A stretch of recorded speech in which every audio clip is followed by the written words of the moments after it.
When I fell in love with a certain girl. When she broke my heart, I cried.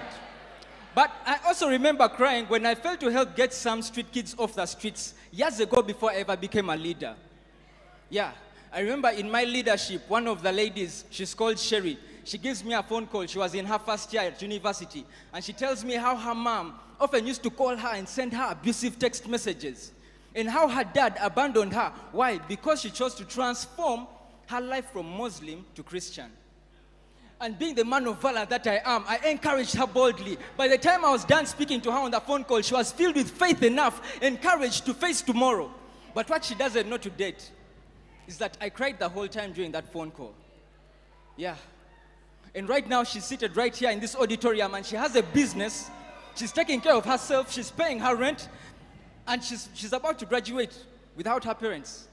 Yeah, I remember some time back in my neighborhood, I was hearing some noises outside, and I thought there were dogs struggling. So I peeped through the window, and I saw this guy who was watching. And so I heard a lady screaming for help. So I ran outside to see what was happening. And I found this guy who was strangling his wife, holding a knife in one of his hands. He was about to stab her to death. And I was watching this guy watching the scene like a movie, and I looked around the whole community. No one else was bothered to step out of their comfort zone to come and help the situation. So I started yelling off the top of my voice until he stopped and let her go. And what was I doing the whole time? I was crying while praying in tongues. You see, there's so much pain and suffering in the world. But how do we solve the problem? Yeah, one name. That's the name of Jesus. Jesus, the greatest transformational leader that ever walked the face of this earth. And his kind of leadership is the leadership I chose. Ladies and gentlemen, my name is Ernest Irumba Ayesiga. I am 30 years old, the location pastor of Worship Harvest Naalya, and I'm your friend. So fast forward into the ministry, I start leading a zone under Worship Harvest Makerere. Now, I am one of those guys who gave Papa Blesso some headache, but yeah, I grew the zone that I was leading from 20 people to over 300 people. And Apostle Mose, seeing that I was doing a good job, he poached me from Worship Harvest Makerere, brought me to Naalya, not only to lead a zone, but to catch a few things. Now, I think some people might agree that I did catch a few things. Now, let's not talk about the sizes of our wallets, because catching up with Apostle Moses' income, streams is a bit, it takes a while. Yeah. But I led the zone in Naalya under the mighty Pastor Ari. I remember her asking me for an update. I sent her some small numbers.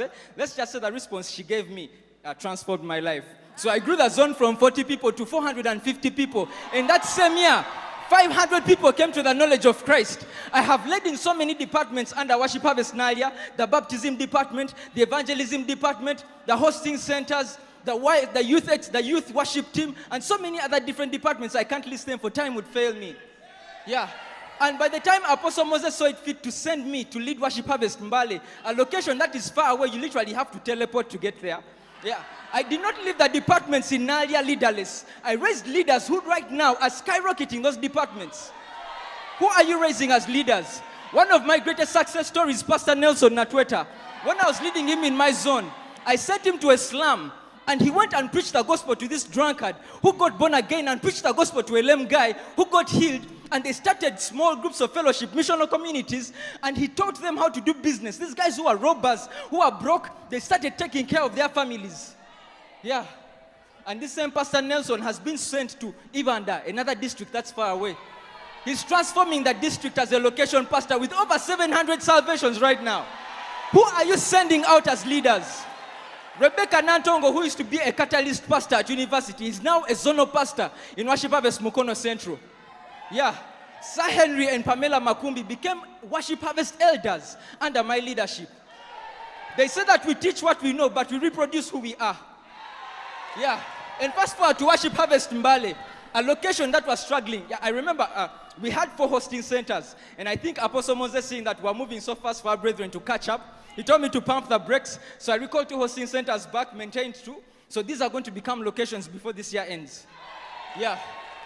Look, a location that had less than 20 people attending services every Sunday. Now we have 160 people attending services on average. 300 salvations in 6 months. 30 missional communities, of which of last week, we had over 200 people attending MC. Yeah. See, one of the pastors leading a zone, the biggest zone that we have of over 80 people, is a 19-year-old boy, a high schooler. He started a school He started a kids' school. He doesn't have the facility, but he decided, I'm going to collect 50 kids and teach them on verandas and on streets how to read, write, and count. He started a soccer team for teenagers who were given to drugs and all those kinds of things, and a netball team for the girls. Yeah. Another girl, Pastor Faith, she's right here in the building, seated somewhere. Yeah, she's leading our worship team with over 15 people. She's leading 6 missional communities she started in 6 months. Yeah. You see, she used to rely on people to send her money. But I told her to start a juice business, and she sent me an income screenshot of her money. And she was making over 200K a week. Yeah. She's a first-year student at university. I literally trust her with her location when I'm not there. I trust her to preach because she's a hard follower. She's in charge of our Up More Challenge podcasts. Yeah. You see, why do I lead like a workhorse? You see, I lead because someone's life depends on it. And that can be anyone, and that's literally everyone. Yeah. Success might be about me, but significance is about others everywhere. You see, Jesus Christ, the greatest transformational leader, saw multitudes and had compassion over them that he decided, I am going to raise a generation of leaders who are going to spark a revival that is going to last for years, transforming nations all over the whole world.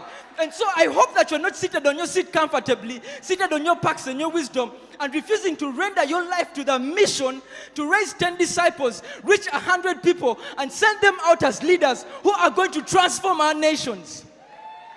You see, time is not our friend. Time is working against you. You might be thinking, but I'm the one who needs the help. No, John C. Maxwell said that if you help someone out there get what they want, they'll do whatever it takes to help you get what you want. Time is now to transform.